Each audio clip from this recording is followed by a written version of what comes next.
Bonjour à tous, c'est content de vous retrouver donc pour cette vidéo en ce dimanche après-midi. Alors aujourd'hui est un jour particulier au Sénégal puisque en fait c'est le premier tour de la présidentielle. Donc c'est pour ça que c'est un peu calme. Voilà, ce matin donc je vous ai fait une vidéo un peu sur les agences immobilières, donc je reviendrai dessus. Mais voilà, donc aujourd'hui on attend les résultats de ce premier tour. Le président sortant Macky Sall a, je dirais, pronostiqué sa réélection dès le premier tour. Nous verrons donc dans les prochaines heures si effectivement le peuple sénégalais lui a donné raison en fait. Sinon, si un deuxième tour s'impose, il se fera d'ici une quinzaine de jours, je pense. Voilà, donc ça c'était la parenthèse politique.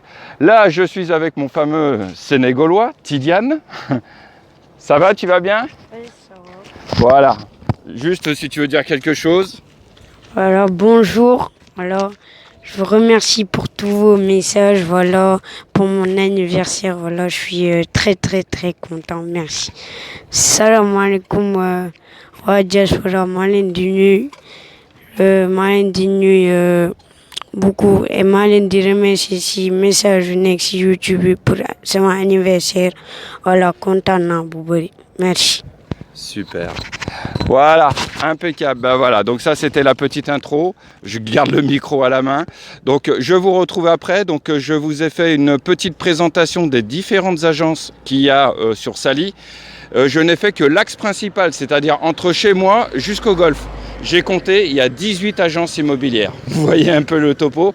Donc je vous reprendrai juste après cette petite présentation des agences immobilières. Je vous parlerai des agences immobilières bien entendu, mais je vous parlerai aussi des voûtes nubiennes. Donc c'est un procédé que je ne connaissais pas, que des abonnés m'ont fait découvrir. Donc je vous en ferai la promotion et je vous donnerai toutes les indications requises. Sur ce, à tout de suite. C'est parti.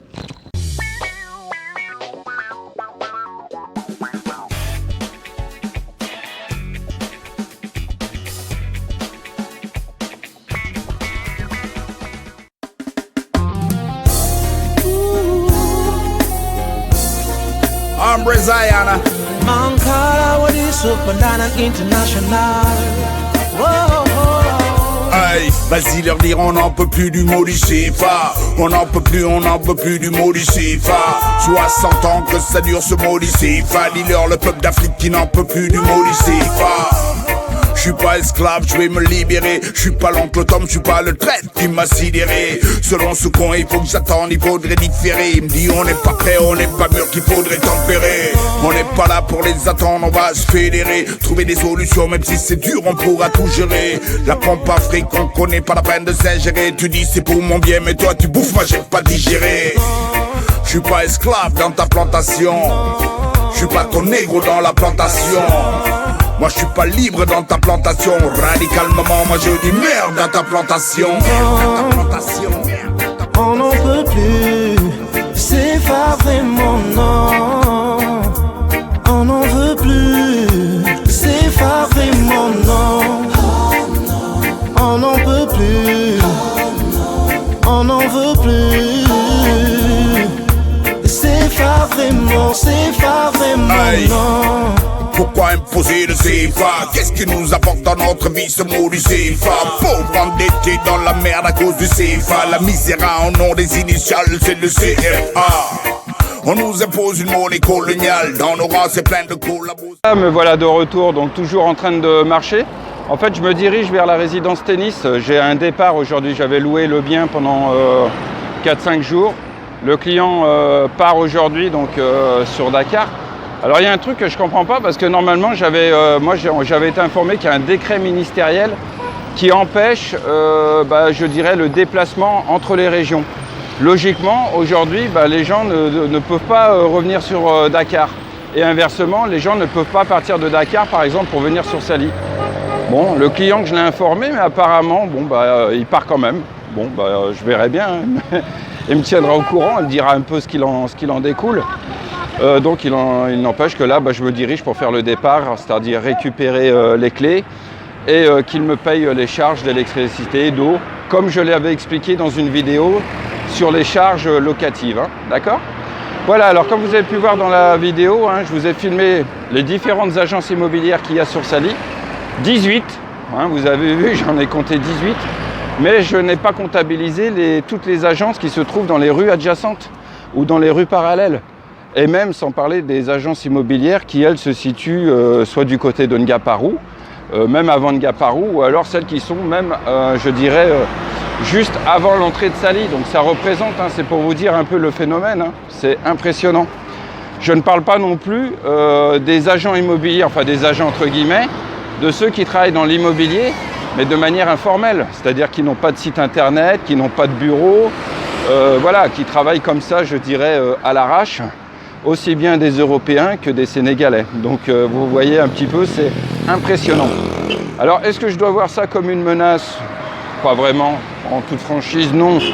Pour moi, je dirais, la concurrence est saine. Chacun, je dirais, draine sa clientèle qui lui est propre. Chacun a sa méthodologie de travail, hein. Donc à partir de là, je dirais, pour moi, c'est pas du tout une menace. Non, c'est bon, c'est de la concurrence. Et puis voilà, je dirais sans plus, hein. D'accord? Voilà, là j'arrive vers la résidence là. Donc tennis, juste derrière. Et toujours pareil, hein, avec Tidiane. Donc voilà, donc on y va. Et puis voilà, donc ça c'était la parenthèse. Assalamu alaikum. Voilà, ça c'était la parenthèse sur les agences. Je referme le portail. Voilà. Et là, on accède dans la résidence. Ce sera peut-être un peu plus calme au niveau des passages de voitures. Donc voilà ce que je pouvais vous dire, hein. Donc voilà, je connais quelques agences qui sont, je dirais, les plus anciennes, hein. Je connais les responsables d'agence, hein, donc j'entretiens des relations dans l'ensemble cordial avec toutes. Quant aux nouvelles, je n'ai pas réellement, je dirais, d'avis sur ces agences-là.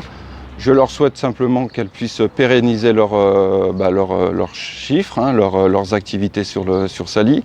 Je pars du principe que si vous êtes sérieux, si vous êtes honnête, il y a de la place pour tout le monde ici pour pouvoir travailler ensemble. Et que voilà, moi à mon niveau, du moins, voilà mon état d'esprit. D'accord ? Alors, le deuxième point que je voulais aborder, en fait, c'est que j'ai été sensibilisé par des abonnés YouTube, en fait, sur les voûtes nubiennes, c'est-à-dire la construction en terre. Alors, je vous mettrai dans le descriptif toutes les vidéos, toutes les documentations qu'on m'a basculées par les abonnés. Je pense à un abonné particulièrement, Mohamedou, c'est lui qui m'a sensibilisé là-dessus. Donc je le remercie d'ailleurs. Et chose promise. Donc j'aborde ce thème-là et je vous mettrai donc dans le descriptif tous les liens qui amènent vers des vidéos YouTube abordant ce thème-là. D'accord ? J'ai d'ailleurs appris que du côté de Gandigal, là où j'ai mon terrain, il y a justement un Sénégalais, hein, qui s'est lancé dans la construction de briques de terre. Je crois qu'on appelle ça des briques de terre, enfin des briques en terre compressée, d'accord, BTC, hein, si je ne me trompe pas. Hein. Donc voilà, donc des briques. Hein.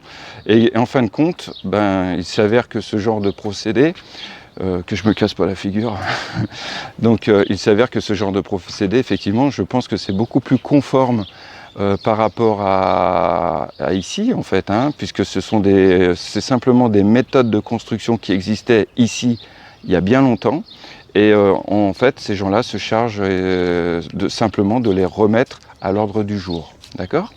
Voilà, donc je trouve qu'effectivement, il y a énormément d'avantages. Hein. On nous parle que ça conserve le frais, donc il y a une différence de température entre l'extérieur et l'intérieur. Ça évite ce que nous faisons actuellement, c'est-à-dire avec la construction en béton, c'est-à-dire d'installer des climatiseurs, donc de la consommation d'électricité, etc. Tout ce qui peut être naturel, je dirais que c'est une bonne chose. J'espère que ce type de construction, dans un avenir proche, va se développer. Moi-même, d'ailleurs, puisque je me suis intéressé au phénomène et je vais continuer à m'y intéresser, je me pose la question de savoir s'il ne serait peut-être pas judicieux de faire construire quelque chose comme ça à Gandigal, d'autant plus qu'il y a une construction de briques de terre sur place. Voilà, je me dis, tiens, ça pourrait être une solution alternative, parce que c'est vrai que toujours construire en béton, si on peut sortir de ce schéma, je dirais, occidentale et revenir plus à des traditions africaines, je me dis voilà une bonne chose. D'accord ? Voilà donc ce que je voulais dire. Si vous, vous avez des... Qu'est-ce que tu fais ? Vas-y, fais hein. N'importe quoi. Il fait ses trucs par derrière. Et donc, ce que je voulais dire, voilà, c'est que si vous avez des choses à dire concernant cette méthode de construction, sur les constructions en terre, n'hésitez pas à nous les faire partager dans les commentaires. Hein, voilà. Toutes les informations qui sont bonnes à prendre, même, je dirais, même des adresses, n'hésitez pas à nous les faire partager. J'ai regardé un des documentaires que Mohamedou m'a transmis. Il parlait de 30 000 francs du mètre carré, c'est-à-dire 2 fois moins cher qu'une construction normale.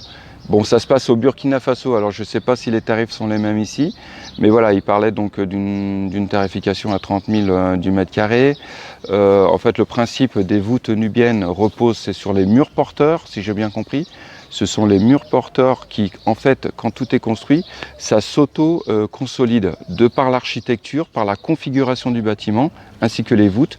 Tout le système s'auto-consolide. Et donc, il parlait d'un espace de 3,30 m en moyenne entre les murs, enfin, entre les arcades, si j'ai bien compris. Voilà, donc il y a des normes, il y a des règles à respecter. Et si ces règles et ces normes sont bien respectées, bah, vous vous retrouvez avec un bâtiment, je dirais, fiable, solide et surtout qui dure. Voilà, donc ce que je pouvais vous dire aujourd'hui.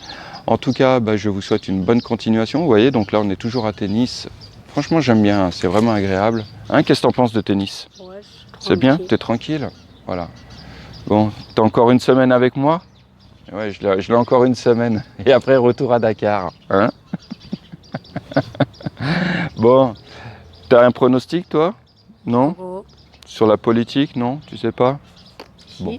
Quoi? m'a dit que. Hein? Madické? Bon, bah écoute, voilà, c'est ton pronostic en tant que citoyen sénégalais. Moi, je m'abstiens puisque moi, je suis l'immigré. Sur ce, passez une bonne journée, prenez soin de vous et à très bientôt. À très bientôt. Ciao.